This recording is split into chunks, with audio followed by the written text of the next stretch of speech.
My name is Martin Arcology. In nearest 13 minutes, I will explain what is a PSD2 directive, what opportunities it will bring to European Union banking and payment markets.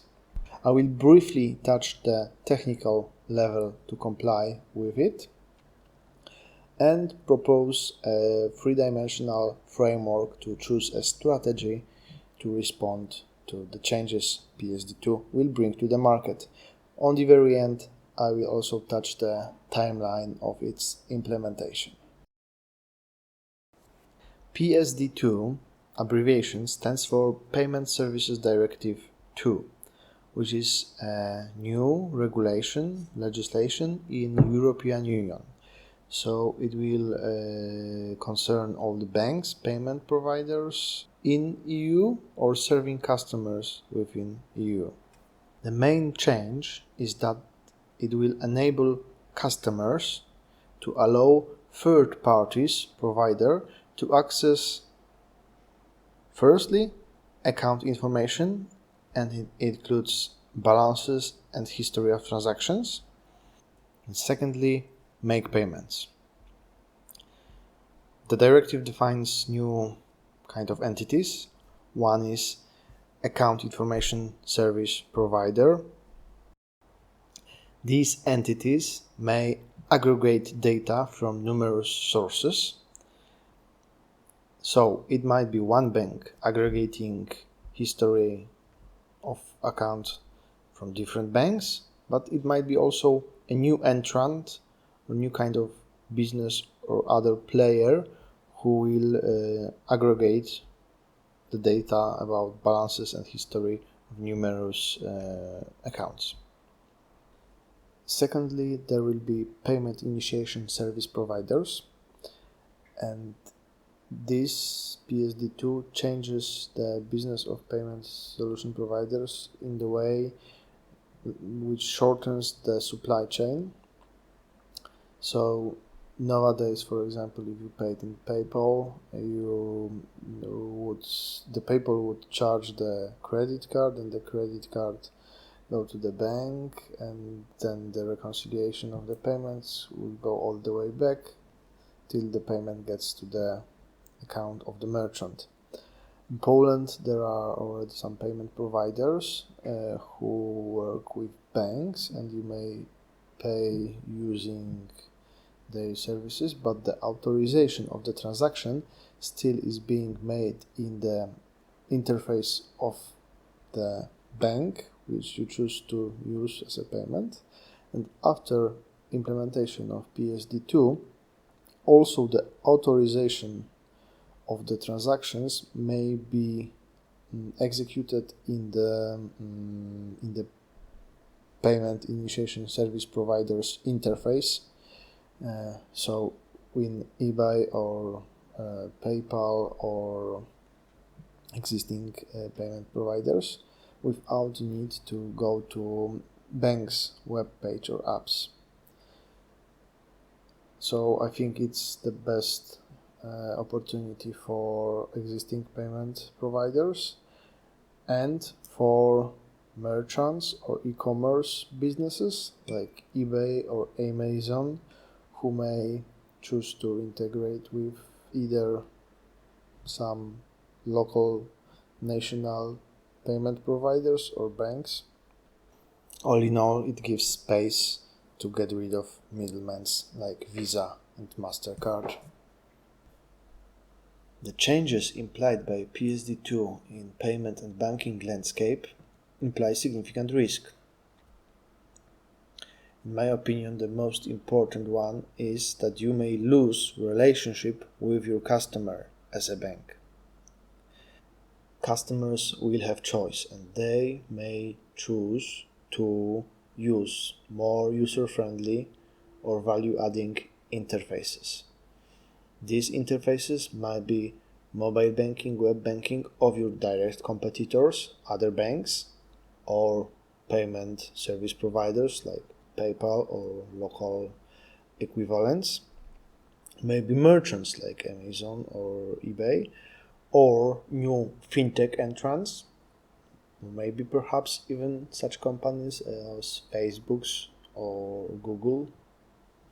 And when you lose this interface with your customers, it means you lose relationship with them and become a provider of a commodity. Okay, so far I have outlined what is PSD2 and what risk and opportunities it brings to the market. Now I will shortly cover how on technical level it will be realized and how you can respond to these challenges or changes in the market. So on technical level, it will be realized using so-called APIs, which stands for Application Programming Interfaces, and these are not new to market, they are widely used. Also, probably in your bank, they are also used for integrations between various systems, typically between middlewares and frontends, for example. PSD2 directive forces you to expose those APIs to third parties, at least in scope which will allow third parties to get balances and transactions history from the accounts and execute payments. You may choose to provide a wider scope of APIs if you want to grow your developers and partners network. You may, for example, allow them to open deposits or take credits or buy new products, banking products, using also APIs. But it's not enforced by the PSD2. It might be your strategical choice. So when we got to strategy, I think there might be two opposite ends of continuum to choose from. One would be to become the market leader in API exposure and API consumption. I mean the competition's APIs or other entities on the market APIs. And third would be to champion the user interfaces to maintain or even enrich relationships with your and your competition's customers. On the opposite end of the spectrum would be to choose simply to comply with the minimum expected by the PSD2 API exposure. To facilitate your thinking about strategic response to PSD2, I would propose 3 dimensions. The first dimension would be API exposure. So whether you expose just the minimum scope of API required by PSD2 or bigger scope. Second dimension would be API consumption.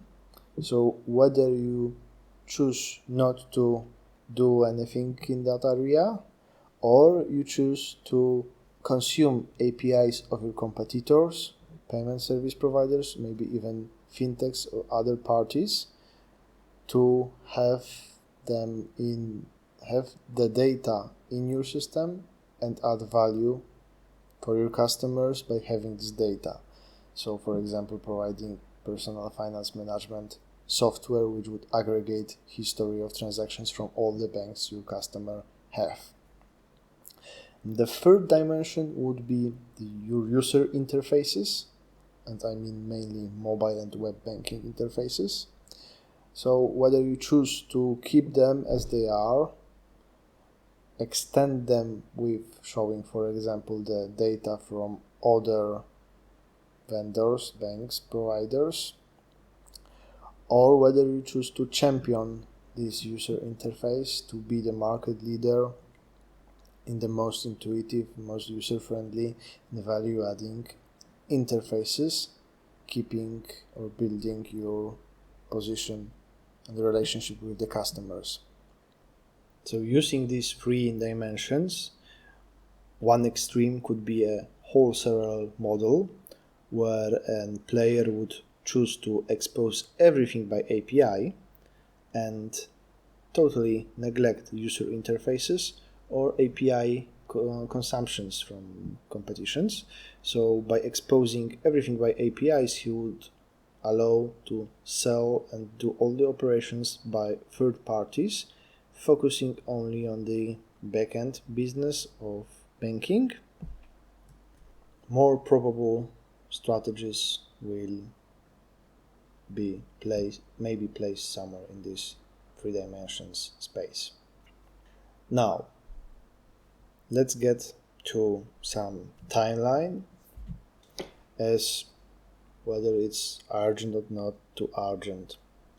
The idea came first somewhere in 2013, so a few years ago. In January 2016, the PSD2 is in force, but the regulation technical specification draft is still being made, let's say. In January 2017, probably this RTS will be adopted. Till January 2018, national governments have time to adapt the national laws to comply with it, and banks will have to comply with this PSD2 and RTS probably at earliest in October of 2018. Between the adoption of RTS probably in January 2017 and between being them in force or have to comply with them, you will have at least 18 months. So as you may see, probably some working solutions will be on the market in 2019 or end of 2018. After that, we have time for market adoption. Gartner bets that by late 2020, up to 10% of retail banking customers will be using it. To sum up, the Payment Services Directive 2, so-called PSD2, will bring to the banking and payment landscape in Europe significant opportunities and changes. We still have some time, as probably the regulatory technical standard will be in force in late 2018, and banks will have at least 18 months between adoption of RTS and them being in force. I propose a 3-dimensional framework to build your strategy. The 3 dimensions were level of API exposure, level of competitors or other players' API consumptions, and level of user interfaces development. Thank you for listening. I hope you enjoyed our last 30 minutes. If so, please help me spread the word. Share it, like it on your social media. Looking forward for your comments. Best regards, Martin R. Kolodziej.